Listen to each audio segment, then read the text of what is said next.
Captain Li Huan stood on the bridge of the Aegis Dawn, staring at the empty space where New Sol Colony should have been.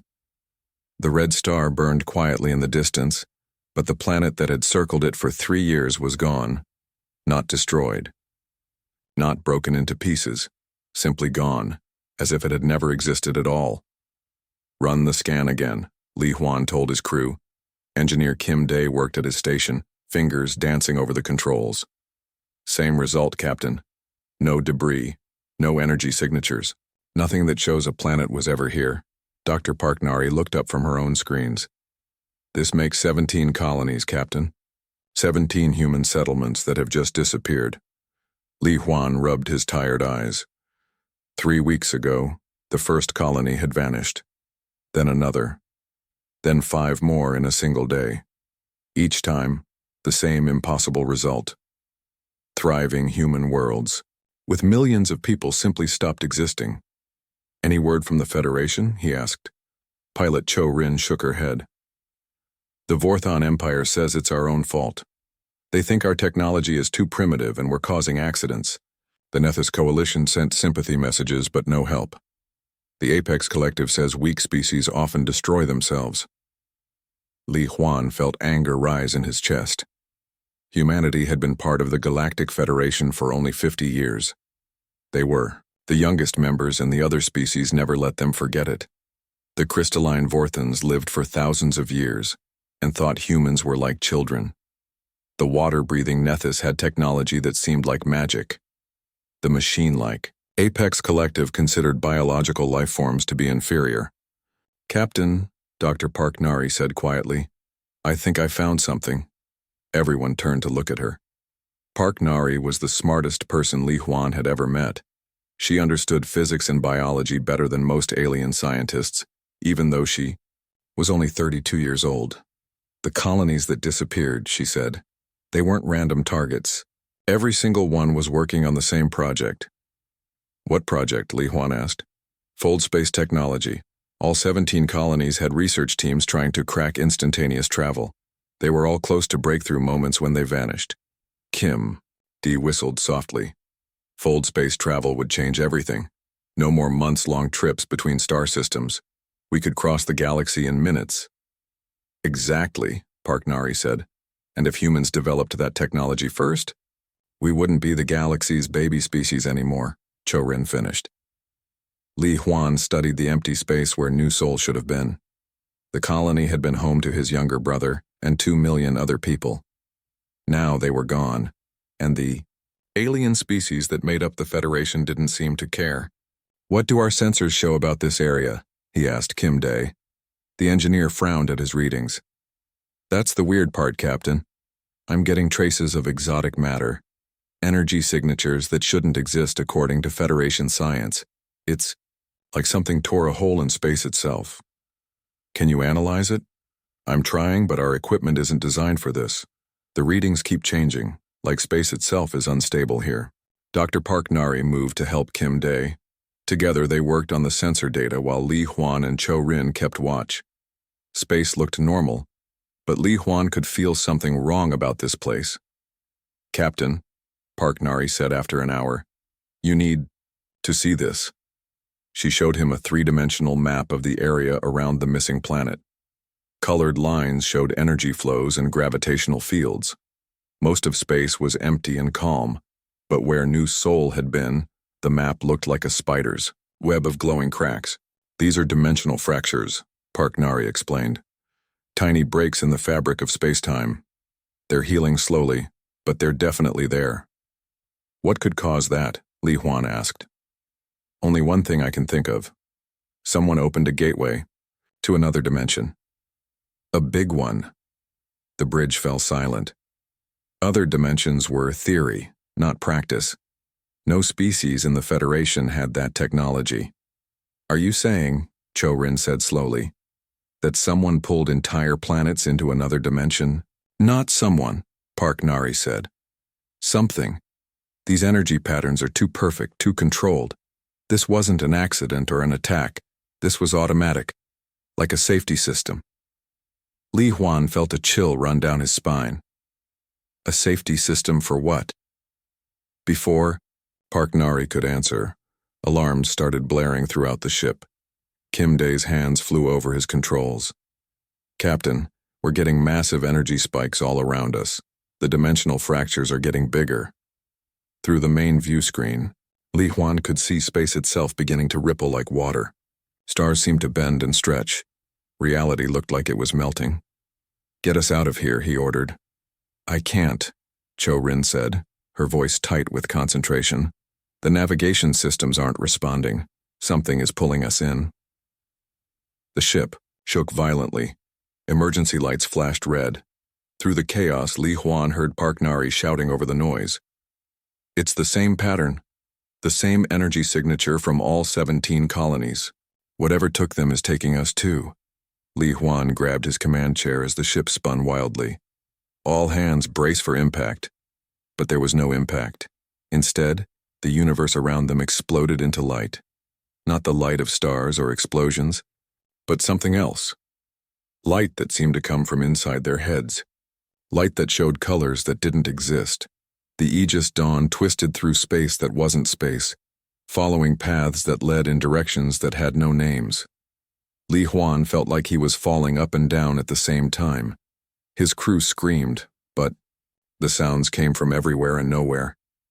Then as suddenly as it started, everything stopped.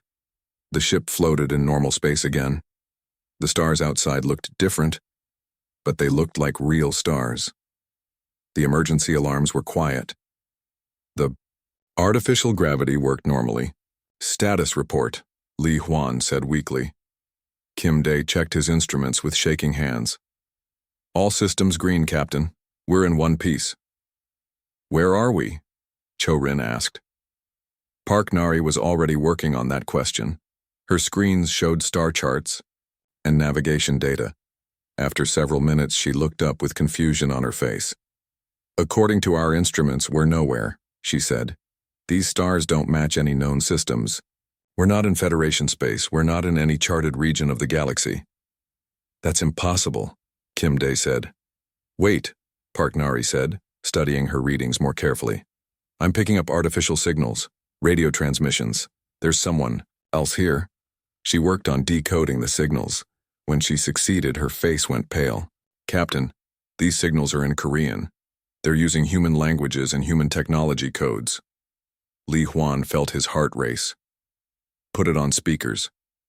Static filled the bridge, then cleared into a familiar voice speaking Korean. Unknown vessel, this is New Busan Colony Control.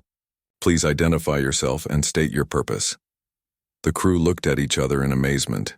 New Busan had been the third colony to disappear 2 weeks ago. Li Huan activated the communication system. New Busan Control, this is Captain Li Huan of the Federation vessel Aegis Dawn. We're very glad to hear your voice. What's your status? There was a long pause. Then the voice came back, excited and relieved. Captain Li, thank God. We thought we were the only ones left. How many ships made it through? How many colonies? Made it through what? Li Huan asked. The dimensional shift, the automatic transport. Didn't the same thing happen to you? One moment we were in normal space, the next we were here. Li Huan looked at his crew. Park Nari was running new scans, her eyes wide with discovery. Captain, she whispered, there are dozens of human settlements in this area. All the missing colonies. They're all here, wherever here is. The voice from New Busan continued. Captain, you need to know something. We're not alone here. There are others. Aliens, but not from the Federation. They've been here much longer than us. And they're not friendly. Before Li Huan could ask what that meant, new alarms sounded. Different alarms, Kim Dae shouted from his station. Captain, massive ships approaching, unknown design. They're bigger than anything in the Federation fleet. Through the view screen, Li Huan saw them. Dark ships that seemed to absorb light, rather, then reflect it. Ships that moved in ways that hurt to watch, as if they were only partly in normal space. The universe had just become much more dangerous. The dark ships stopped just outside weapon range of the Aegis Dawn. They hung in space like hungry shadows waiting for something. Li Huan kept his hand near the emergency alert button, but something told him that running would be useless. New. Busan Control, he said into the radio. Are these the unfriendly aliens you mentioned? Negative, Captain. These are different. We've never seen ships like that before. The ones we know about look more like living creatures than machines. Doctor, Park Nari was studying the new arrivals with every sensor the Aegis Dawn had. Captain, these ships are using technology I don't recognize. Their energy signatures are completely different from Federation designs. Are they scanning us? Li Huan asked. Yes, but not with any kind of sensors I've seen before. It's like they're looking at us with senses we don't have, Kim Day reported from his station. Captain, I'm getting strange readings from our own systems. The ship's computer is running programs I didn't install. It's like something is trying to talk to our machines. Before Li Huan could respond, the main view screen flickered and changed. Instead of showing the dark ships outside, it now displayed the bridge of another vessel. But this wasn't a human ship. The beings on the screen looked almost human, but not quite. They were taller and thinner, with skin that seemed to shimmer like oil on water. Their eyes were larger than human eyes and completely black. When they moved, they seemed to flow rather than walk. One of them stepped forward and spoke. Somehow the words came through in perfect Korean, though Li Huan could see that its mouth movements didn't match the sounds. Human vessel, we welcome you to Haven. I am Vextar of the Seekers. We have been waiting for more of your kind to arrive. Waiting for us? Li Huan asked. Yes. We have been studying your people since the first human colony appeared here 3 weeks ago. You are most interesting. Most species that arrive in Haven either die quickly or become like us, but humans seem to adapt in ways we have not seen before. Park Nari leaned forward. What is Haven? Where are we? Vextar's head tilted in what might have been amusement. You are in a space between spaces, a dimension that exists parallel to your own. Your scientists' experiments with fold space technology created cracks between the dimensions. When those cracks grew large enough, an automatic safety system activated. Safety system? Kim Day asked. Yes. Your dimension has defenses against beings that develop too much power too quickly. When a species gets close to mastering dimensional travel, the universe itself takes action to protect itself. It pulls the dangerous species here to Haven, where they cannot threaten the stability of normal space. Li Huan felt a chill. Are you saying we're prisoners? Not prisoners. Refugees. The alternative to coming here was death. Your entire species would have been eliminated if you had stayed in normal space and continued your fold space research. The seeker called Vextar gestured to something off-screen. The view screen split to show both the alien bridge and a view of space around them. Li Huan gasped at what he saw. Floating in the darkness were structures that defied description, cities that had no up or down, built around stars that burned with impossible colors, ships that looked like they were grown rather than built, and, everywhere, signs of technology far beyond anything in the Federation. How long have you been here? Park Nari asked. My people arrived in Haven approximately 50,000 of your years ago. We were once much like you, exploring the mysteries of dimensional physics. We triggered the same safety system and found ourselves here. And you've been trapped here ever since? Vextar made a sound that might have been laughter. Trapped is the wrong word. Haven is not a prison. It is a place where consciousness can evolve beyond the limits imposed by normal space. Here, the rules are more flexible. What you call impossible becomes possible. Kim Day was studying his instruments with growing amazement. Captain, the energy readings from those structures are incredible. Some of them are generating more power than entire star systems. How? Li Huan asked. In Haven, Vextar explained, thought and reality are more closely connected. Consciousness can directly influence matter and energy. Your species calls it psychic power, but that is a crude term. It is simply advanced physics applied through trained minds. Dr. Park Nari's eyes were bright with curiosity. Can you teach us? We can try. But humans are different from other species that have come here. Most beings, when they arrive in Haven, try to recreate what they had in normal space.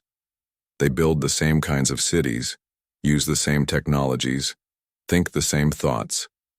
Eventually, they become like us, long-lived, powerful but static, unchanging.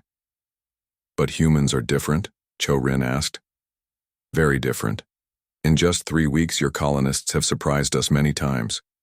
They do not try to recreate their old lives. Instead, they experiment. They play with new possibilities. They make mistakes and learn from them quickly. The view screen changed again to show one of the human colonies, but it didn't look like any human settlement Li Huan had ever seen.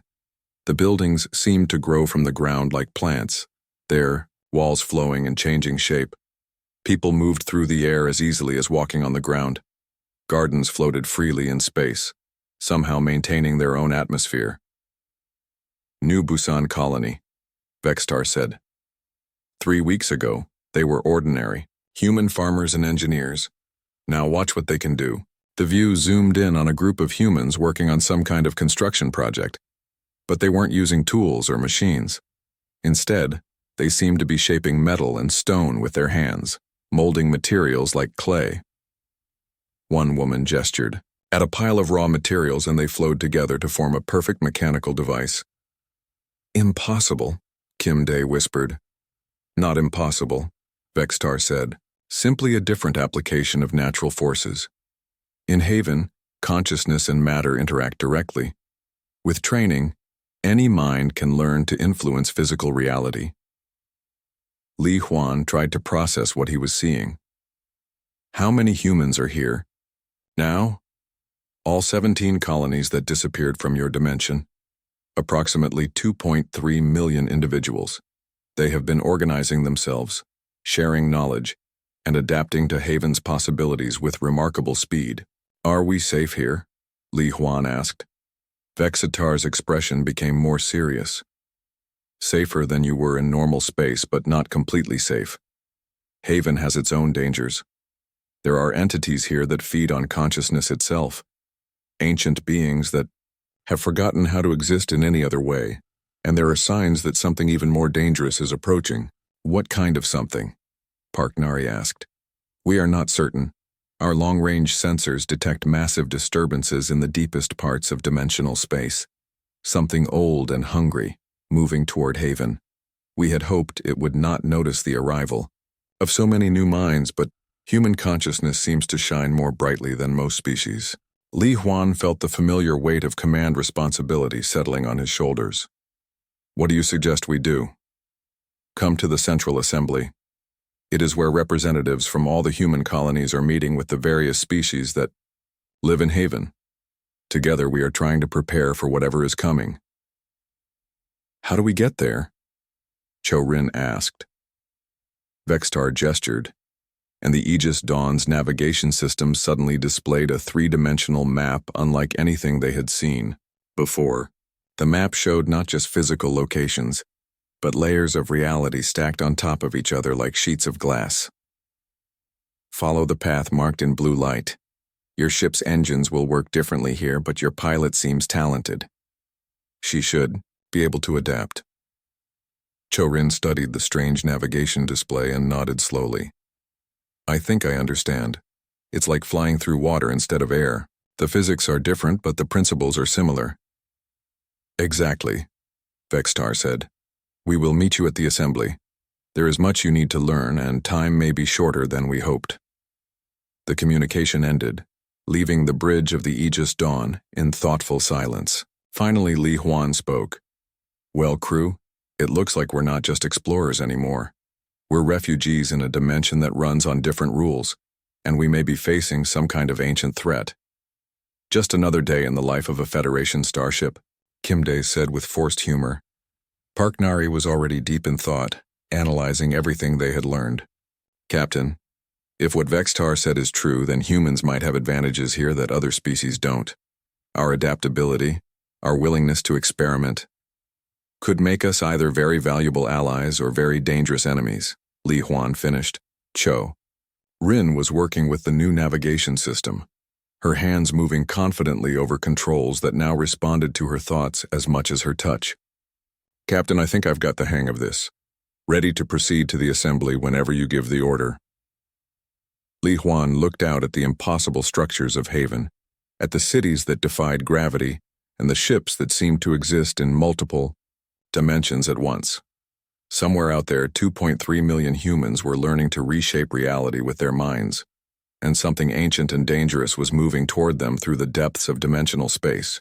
Take us to the assembly, Cho-Rin. Let's go meet our fellow refugees and figure out how to save ourselves from whatever's coming.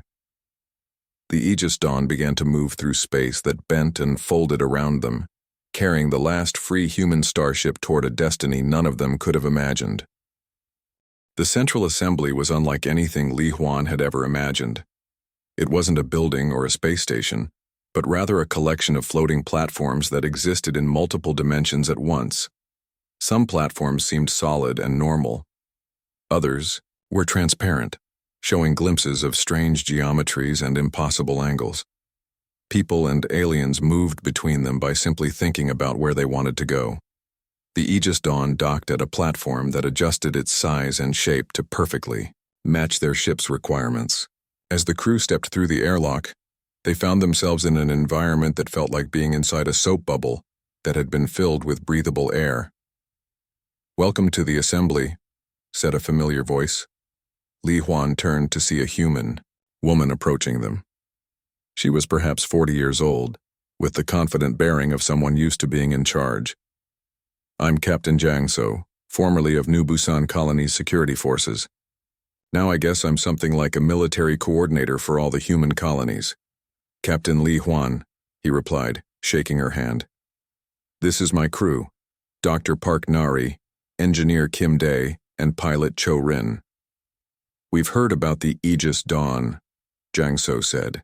"You're the first Federation ship to make it here since the disappearances began. We were starting to think the Federation had written us off as dead." "They basically have," Kim Dae said bitterly. "The alien species in the Federation think we destroyed ourselves with primitive technology." Jiang So's expression hardened. "Well, they're in for a surprise if they ever see us again. Come on, I'll show you what we've learned." She led them through the assembly, explaining as they went. The floating platforms were arranged in a complex pattern that somehow made sense to the human eye, even though it defied normal geometry. Each platform housed representatives from different groups: human colonies, alien species that had lived in Haven for centuries, and newer arrivals from various parts of the galaxy. "How many different species are here?" Park Nari asked. "Dozens," Jiang So replied. "Every one of them triggered the same dimensional safety system at some point in their development. Some arrived thousands of years ago, others just in the past few decades. They passed a platform where crystalline beings that looked similar to the Vorthons were in deep discussion with creatures that seemed to be made of living metal. On another platform, beings of pure energy flickered in patterns too complex to follow. The amazing thing," Jiang So continued, "is that humans are adapting to Haven faster than any species on record. Most beings take decades or centuries to learn how to manipulate reality with their thoughts. Humans are doing it in weeks." She led them to a platform where a group of humans were demonstrating various abilities they had developed. One man was creating complex mechanical devices by simply imagining them into existence. A woman was growing plants that could survive in the vacuum of space. A child was painting pictures that moved and changed like living things. "How is this possible?" Li Huan asked. "Dr. Hanbo, formerly of New Sol Colony, has a theory about that," Jiang So said. She gestured to an older man who was working with what looked like a three-dimensional equation floating in the air beside him. Dr. Hanbo noticed them and approached. "Ah, the Aegis Dawn crew. Welcome to our little refuge. I was just working on understanding why humans seem to have such a natural aptitude for dimensional manipulation." "And what have you concluded?" Park Nari asked. "I think it's because of how human consciousness evolved," Hanbo explained. "Most species develop intelligence in very focused ways. They become good at one particular type of thinking. But humans evolved to be generalists. We can adapt our thinking patterns to almost any situation." He gestured to the floating equation, which rearranged itself into a simpler form. "In Haven, reality responds to consciousness. but it responds best to consciousness that can change and adapt quickly. Human minds are naturally flexible, so we can learn to reshape reality much faster than species with more rigid thought patterns. Kim Day was studying the equation with fascination. So you're saying our biggest weakness in normal space, being generalists instead of specialists, is actually our greatest strength here? Exactly, Hanbo said. And there's more. Humans seem to have an unusual ability to work together while maintaining individual creativity. Most species either become hive minds or remain completely separate. Humans can do both. As if to demonstrate his point, a group of humans on a nearby platform began working together on some kind of project. They shared thoughts and ideas directly, their minds connecting in ways that looked almost telepathic. But each person remained clearly individual, contributing their own unique perspective to the collective effort. What are they building? Cho Rin asked. A new kind of ship, Jiang So said. One designed specifically for Haven's physics. It can exist in multiple dimensions at once, travel by folding space around itself, and respond to the pilot's thoughts as much as their hands. The ship they were creating seemed to grow rather than be built. It looked organic, like something alive, but it was clearly a technological construct.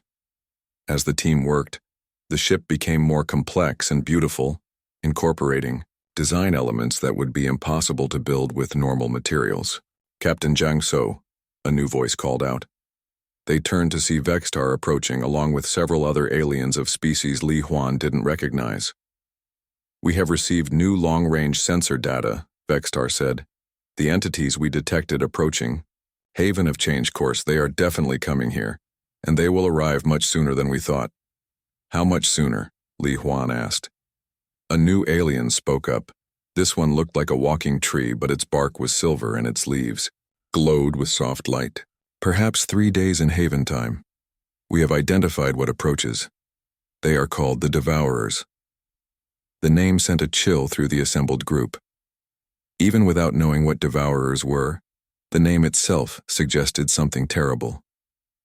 What exactly are Devourers? Park Nari asked. The tree-like alien's leaves flickered in what might have been distress. They are ancient beings that consume consciousness itself. They feed on the life force of intelligent species, leaving behind empty husks. My people encountered them 60,000 years ago when we first arrived in Haven. Did you fight them? Jiang So asked. We tried. Many species that live in Haven have tried. The Devourers are not merely powerful. They exist partially outside normal reality. Conventional weapons cannot harm them. Even dimensional manipulation has limited effect. Vextar added, the Devourers were once a normal species like us. But something changed them long ago. They became addicted to consuming the consciousness of others, and eventually they forgot how to exist any other way. Li Huan felt the familiar weight of command, but magnified beyond anything he had experienced before. Not only was his ship and crew at risk, but potentially millions of humans and countless other beings. What's our best chance of survival? He asked. Traditionally, the tree being said, species in Haven have survived Devourer attacks by hiding. We make ourselves as invisible as possible and wait for them to lose interest and move on. But that won't work this time, Vextar said. The arrival of so many humans has created disturbances in dimensional space. The Devourers can sense your presence from very far away. Human consciousness seems to shine brightly in ways that attract their attention. Dr. Hanbo had been listening quietly, but now he spoke up. What if hiding isn't the answer? What if we need to do something different? Such as, the tree being asked. Fight them, Hanbo said simply. But not in the way previous species have tried. Use our human advantages, our adaptability, our ability to work together while thinking independently. Captain Jiang So nodded thoughtfully.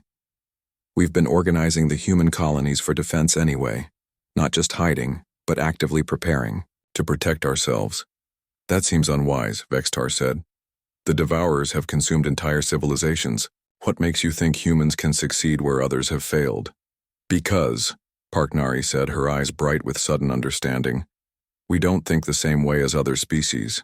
Everyone else tries to fight the devourers using the same methods that failed before. But humans might try something completely different. Li Huan looked around at the assembly, at the impossible architecture, the beings of various species working together, and the humans who were already learning to reshape reality with their thoughts. "What do you have in mind?"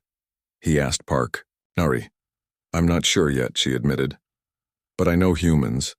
When we're faced with an impossible challenge, we don't just accept that it's impossible. We look for new approaches, new angles, new possibilities." Kim Dae was studying the defensive preparations that other species had made over the centuries.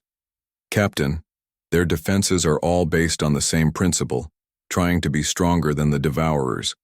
But what if we tried to be smarter instead?" "Explain," Zhang So said. "Well, the devourers feed on consciousness, right? What if instead of trying to hide our consciousness or protect it, we gave them something they weren't expecting?" "Like what?" Vexitar asked. Kim Dae grinned. "Like a consciousness that fights back. Not just defends itself, but actively tries to change them." The alien representatives looked puzzled, but the humans began to understand what Kim Dae was suggesting. The devourers arrived exactly when the long-range sensors had predicted. They came not as ships, but as living darkness that moved between dimensions like shadows cast by things that didn't exist. The first sign of their approach was the way reality itself seemed to bend and twist around their presence.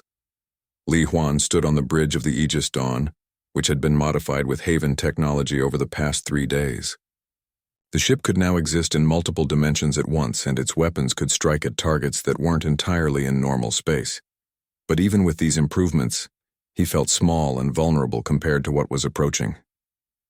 "Captain," Park Nari reported from her station, "I'm reading massive distortions in dimensional space. Whatever these things are, they're bigger than our largest cities." Through the view screen, they could see the first devourer entity emerging into Haven's reality. It looked like a massive jellyfish made of darkness, with tentacles that stretched for kilometers. But this wasn't ordinary darkness. It seemed to absorb not just light, but thoughts and memories and hope itself. "All human ships. This is Captain Yang So," came the voice over the communication system. "Remember the plan. Don't try to destroy them. Try to connect with them. Find whatever's left of what they used to be." The human fleet had grown over the past 3 days. Using Haven's reality-shaping abilities, they had built dozens of ships that were part technology, part living organism, part pure thought. Each ship was crewed by humans who had learned to blend their consciousness with the vessel itself. "Cho Rin," Li Huan said, "take us in. But remember, we're not attacking. We're trying to make contact." Cho Rin nodded, her hands moving over, controls that responded as much to her thoughts as to her touch. The Aegis Dawn moved forward, its hull shimmering as it shifted between dimensions to avoid the Devourer's initial strikes. The first few minutes of the encounter were chaos. The Devourers attacked with weapons that targeted consciousness directly. Several human ships simply stopped moving as their crews fell into deep comas, their life force being drained away. But then something unexpected happened. One of the human pilots, a young woman named Li Min from New Sol Colony, managed to establish some kind of connection with a smaller devourer entity. Instead of being consumed, she seemed to be communicating with it.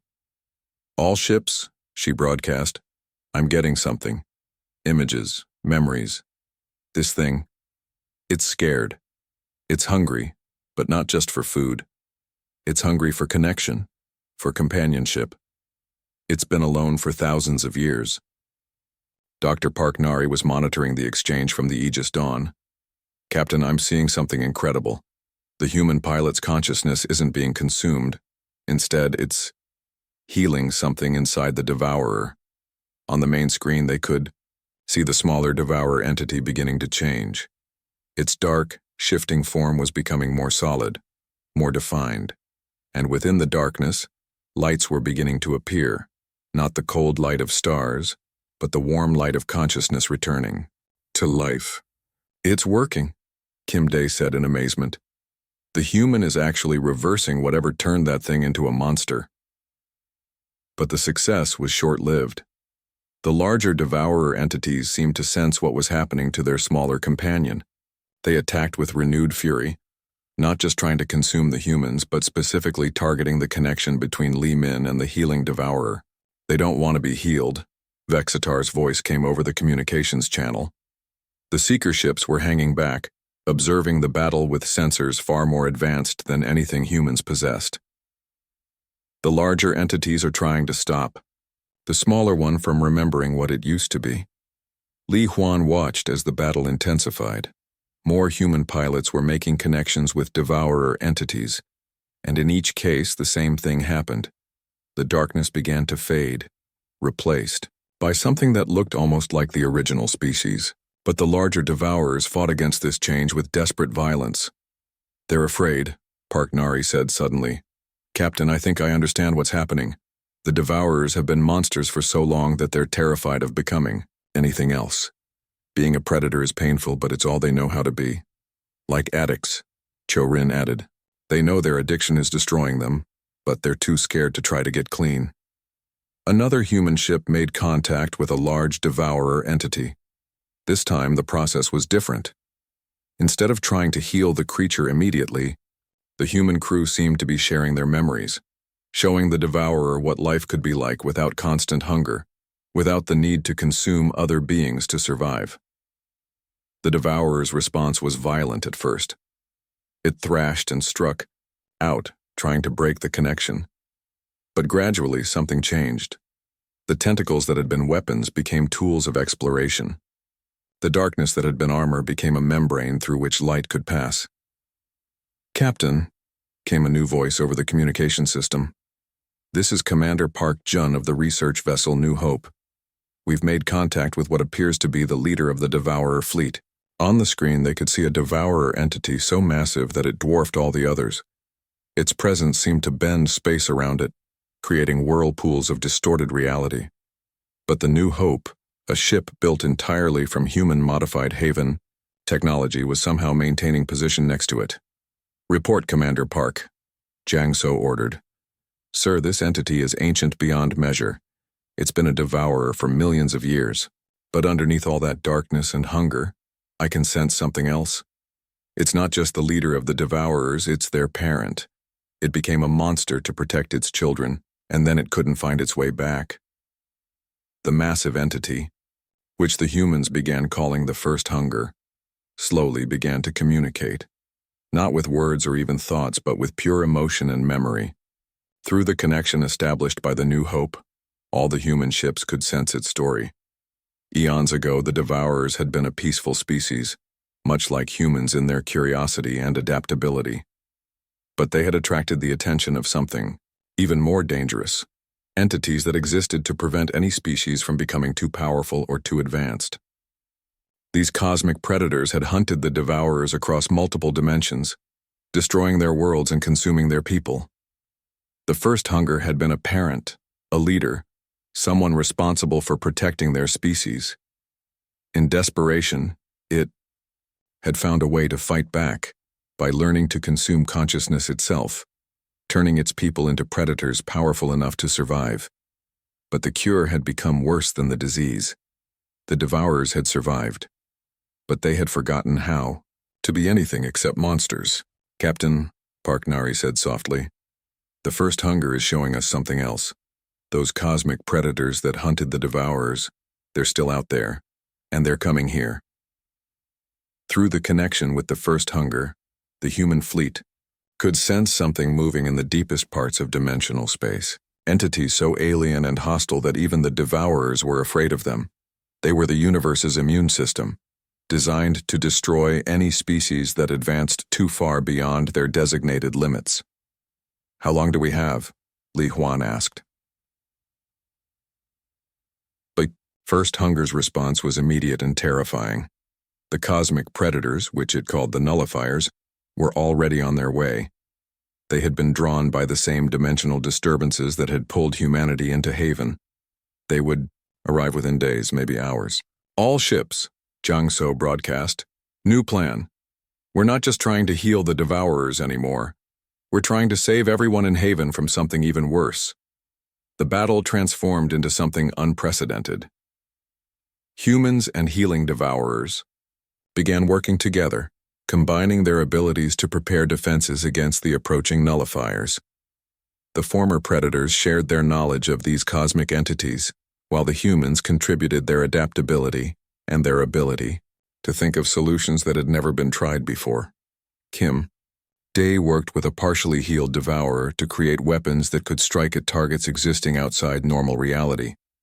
Park Nari collaborated with the First Hunger to understand the nature of the nullifiers and their weaknesses. Cho Rin learned to pilot ships that were part human technology, part devourer bioengineering, and part pure consciousness.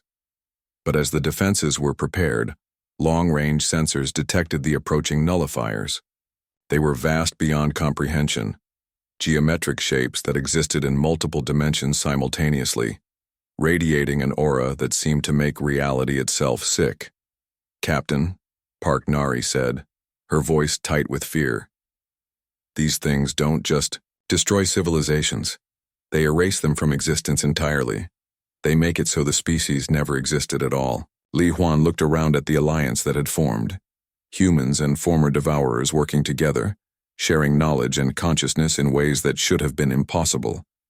They had already achieved something that no one thought could be done. They had turned predators back into people, but the real test was yet to come. "All ships, all entities," he broadcast to the mixed fleet. "Whatever happens next, remember what we've learned today. We're stronger together than we ever were apart, and we don't give up, even when facing something impossible." The first nullifier emerged into Haven's reality, and the final battle began. The nullifier was impossible to look at directly. It existed as a geometric shape that had too many dimensions, casting shadows that fell upward and creating angles that curved in directions that didn't have names. Simply being near it made reality feel unstable, as if the basic rules of existence were breaking down.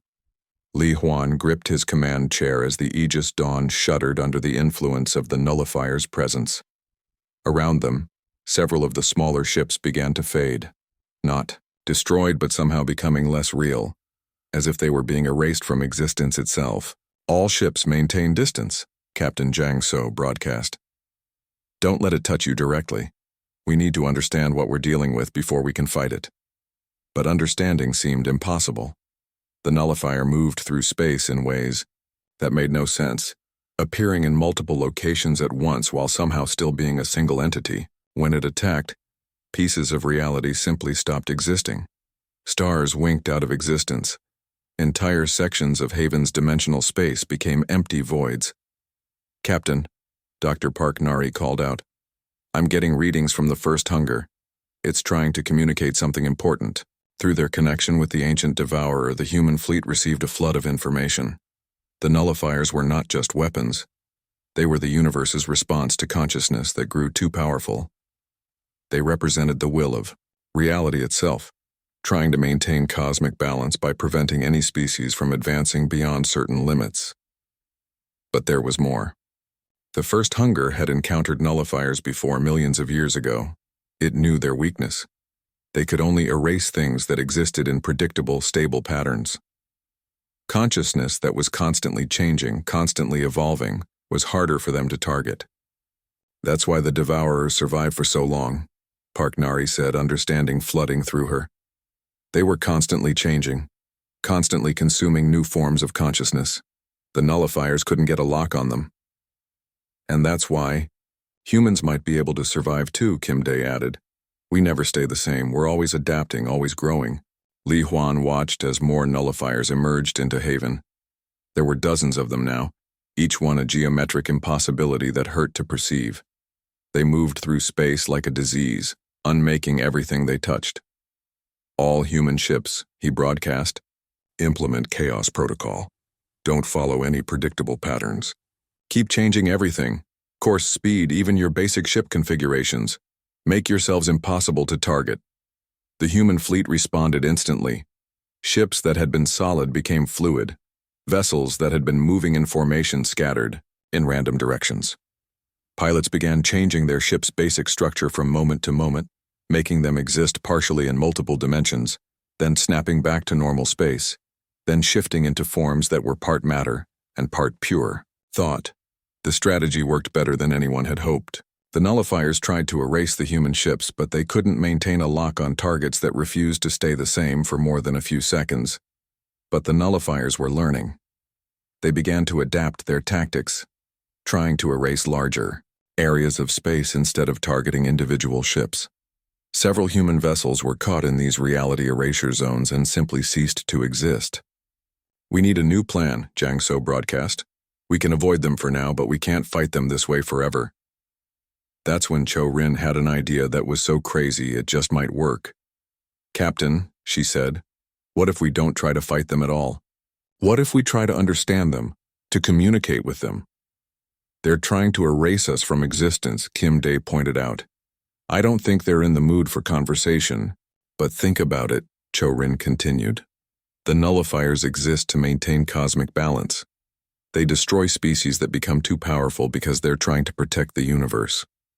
What if we could show them that we don't want to destroy the universe, we want to help it grow?" Dr. Park Nari's eyes lit up with understanding. "She's right. The nullifiers aren't evil. They're scared. Just like the devourers were scared. They're trying to protect something they think is under threat. But how do we communicate with something that exists to erase us?" Li Huan asked. The answer came from an unexpected source. The first hunger, still connected to the human fleet through their psychic link, began to change. Instead of trying to fight the nullifiers or hide from them, it started to broadcast its memories. Not just its own memories, but the collective memories of all the devourers it had created over the millions of years. The broadcast wasn't a message in any conventional sense. It was pure experience, pure emotion. It showed the nullifiers what it felt like to watch your children die, to see your entire species hunted to near extinction. It showed them the desperation that had driven the devourers to become monsters, and the joy of remembering what they had been before. But most importantly, it showed them what the devourers had learned from the humans, that growth and change didn't have to mean destruction. That consciousness could evolve without threatening the cosmic order. That diversity and adaptation could actually make the universe stronger, not weaker. The nearest nullifier stopped moving. Its impossible geometry began to shift, becoming slightly less painful to perceive. Through sensors that were part technology and part intuition, the human fleet could sense something like confusion coming from the ancient entity. "It's working," Park Nari breathed. "The nullifier is actually listening." Other human ships began to join the broadcast. Each crew member shared their own memories and experiences, their dreams, their fears, their hopes for the future. They showed the nullifiers what human consciousness was like from the inside: chaotic, unpredictable, but fundamentally creative rather than destructive. The nullifiers' response was slow and uncertain. They had existed for eons with a single purpose: to destroy advanced consciousness before it could threaten cosmic stability. The idea that consciousness could be a force for growth rather than destruction was alien to them. But humans were good at teaching alien concepts. Each ship in the fleet became a teacher, showing the nullifiers different aspects of what it meant to be human. The military vessels showed them courage and sacrifice. The research ships demonstrated curiosity and the joy of discovery. The colony ships revealed the human drive to build and create rather than simply consume. Gradually, the nullifiers began to change. Their geometric forms became less harsh. Their reality-erasing attacks became less frequent.